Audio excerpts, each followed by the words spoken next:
susunod po si Daniel. Ayan, kasama niya si Daniel Pasalo. Okay, si Nina Olpindo. Nina. Nasaan yung isa? Wala sakit yung isa? Dito kami. Oo. Yung ngipin mo, hindi mo pinaproblema. Kasi magdadala tayo ng dentist sa Juve, o gawin natin ito, pagagandahin natin. Yung problema niya sa ngipin, pagagandahin daw ni Doc. Oh, ayan. Meron ba may swerte na rin. May problema sa ngipin. Ayan, magandahan na kayo. Magdasal tayo na baka. Si Doc na nag-ano, marami ng Doc.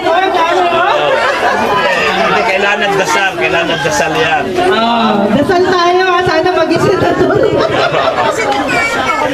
Pag hindi nag-isip na tuloy yung doktor natin, okay din naman. Kaya yan. Muna ko nakita ang problema kong ngipin. Hindi lang ako dentista kasi. Gusto kong gawa ng paraan. So ano man, ano pa? Ano pa ibang problema?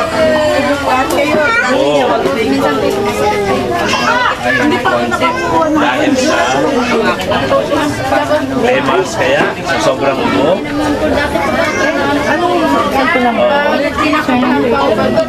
Tingnan natin baka bisakit ka sa puso. 930-97-50-162. Okay naman. Mula din.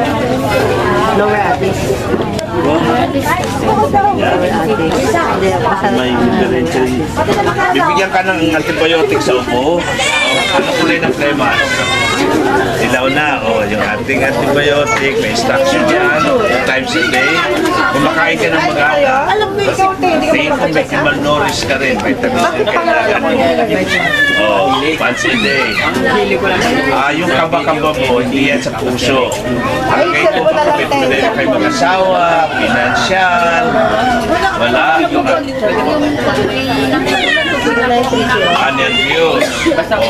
Dapat tulog ka sa gabi. Ano pa laban sa nervyos? Tasal.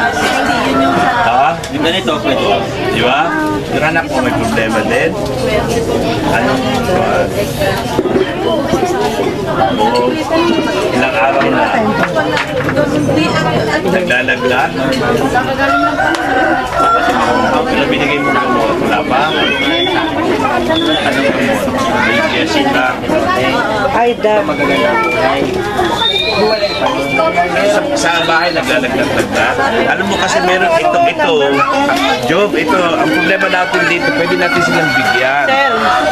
Ang ginawa ko nito, nirepack ko para hindi masyado mabigat. Pero kung meron ba kayo,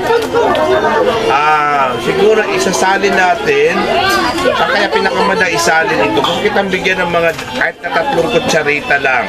Ito. Para pag naglagnat. Ito na lang nagay. Oo. Tapos ibigay ka kanya. Okay lang, isang dose lang ito. Gusto ko sa, sa bagay, 3. Bigyan natin ng 3. Lagyan nyo ngayon. Kumuha kayo ng 3, iuwi niya. In case na maglagnat.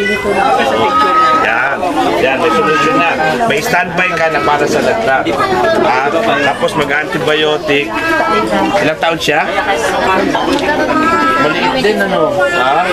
Anyway, ito, tinitip ka ng tubig. No? 3 taon, 1 kutsarita, once a day lang. Ngayon, pag naglagnat, bibigyan ka namin ng nakareserba na dudukutin lang natin. No?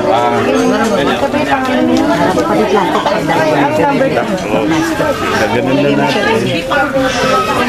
Uwi nila ngayon yun. Naka-standby siya na naglalaklat eh. Ano lang? Mga 1 ml. So, pasok ulit natin sa plastic. Uwi na siya pag standby. So ito, standby mo ito pag naglagnat. Hindi naman madudumihan niya kasi binalik din natin sa plastic. Pag naglagnat, buong yan, itutulak mo sa iwaga. Bibigyan ka namin ng 3 ganito.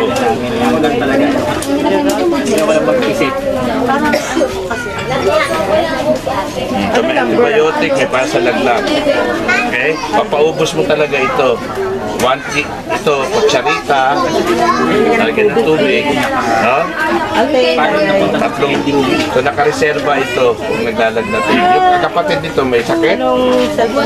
Ubo rin, ilang taon? Kambal, okay. 5'7". Oh, so ito sa kanya, pares din, isang kutsarita. Ha? Tapos ito, reserva sa lagnat. Okay? Suspension siya. Ngayon, itong ating vitamins at matatanda, pwede ito sa bata. No? Ang isang tableta, didikdikin mo, 3 araw mauubos. Ihahalo mo sa gatas, papowderize. No? So, ang isang tableta, 3 araw. So, 7 ito, aabot ito ng 21 days. Di ba? Sa bata. So, yung kapatid, 21 days din sa kapatid. Okay? Didikdikin, ihahalo sa gatas. No? So,